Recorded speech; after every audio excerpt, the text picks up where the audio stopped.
Con la ayuda de Dios, hoy vamos a aprender lo que es un refugio. Vamos a aprender qué significa refugiarse en Dios. Es que la primera lectura de hoy, estamos en el ciclo de lecturas sobre el profeta Elías, nos presenta a Elías refugiándose en una cueva de la montaña santa, es decir, del Horeb, allí donde Dios también le dio el don de la ley a Moisés y al pueblo.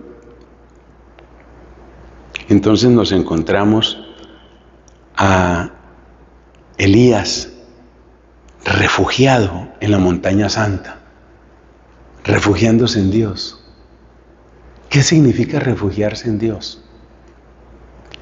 Hay una pregunta que una voz celestial le hace a Elías, y la pregunta es: ¿qué haces aquí?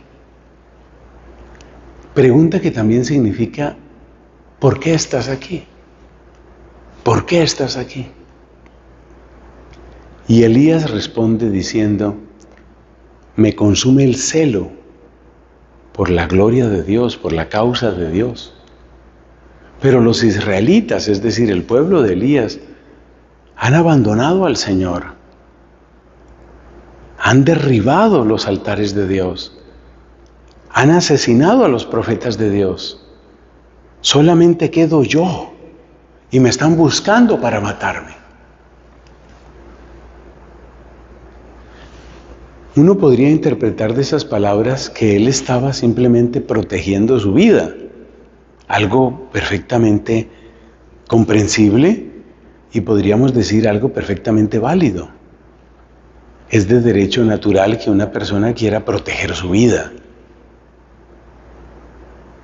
No vayamos por ese camino tan superficial. La verdad es que cuando nosotros vemos los motivos de Elías, vemos que su principal preocupación no era cuidarse él. Observa la frase que dice: solo quedo yo como profeta de Dios y me están buscando para matarme. Entonces, ¿qué es lo que le preocupa a Elías más que su propia vida? Que se extinga la voz de Dios. Que se extinga la conciencia viva, que es el mismo profeta, porque un verdadero profeta es como una conciencia viva. Esa es la preocupación, que se extinga la voz de Dios.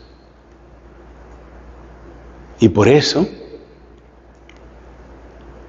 él se refugia, pero lo que él está protegiendo no es en primer lugar su vida, sino está protegiendo la única lámpara de Dios que queda. Eso es lo que él está protegiendo. No puede extinguirse la lámpara de Dios. No puede acabarse la voz del Señor. La voz del Señor tiene que estar, tiene que permanecer viva. Entonces de aquí deducimos que refugiarse en Dios no es un acto simplemente de autoprotección, mucho menos un acto de cobardía. No es un simple escape, una huida. Te lo digo con esta frase, que me parece que lo resume muy bien. Refugiarse en Dios es sembrar la semilla de Dios para el futuro. Sembrar la semilla de Dios para el futuro. Cuando a comienzos del siglo XIX empezó una terrible persecución en Corea, por supuesto en aquella época era una sola Corea, no la división que conocemos ahora. Cuando a principios del siglo XIX viene esta persecución y los sacerdotes se dan cuenta que ellos son los primeros que van a ser sacrificados, como efectivamente sucedió, por eso murió mártir Andrés Kim, el primer sacerdote coreano. Bueno, cuando estos sacerdotes, estos primeros sacerdotes, se dan cuenta que la persecución se ha desatado y que ellos son el primer objetivo militar, es decir, que los van a extinguir, lo que ellos hacen es refugiarse. ¿Y cómo se refugian? Escondiéndose para predicar, para sembrar la semilla del futuro. Refugiarse en el Señor no es huir, no es simplemente autoprotegerse, no es garantizar privilegios o comodidades, por supuesto que no.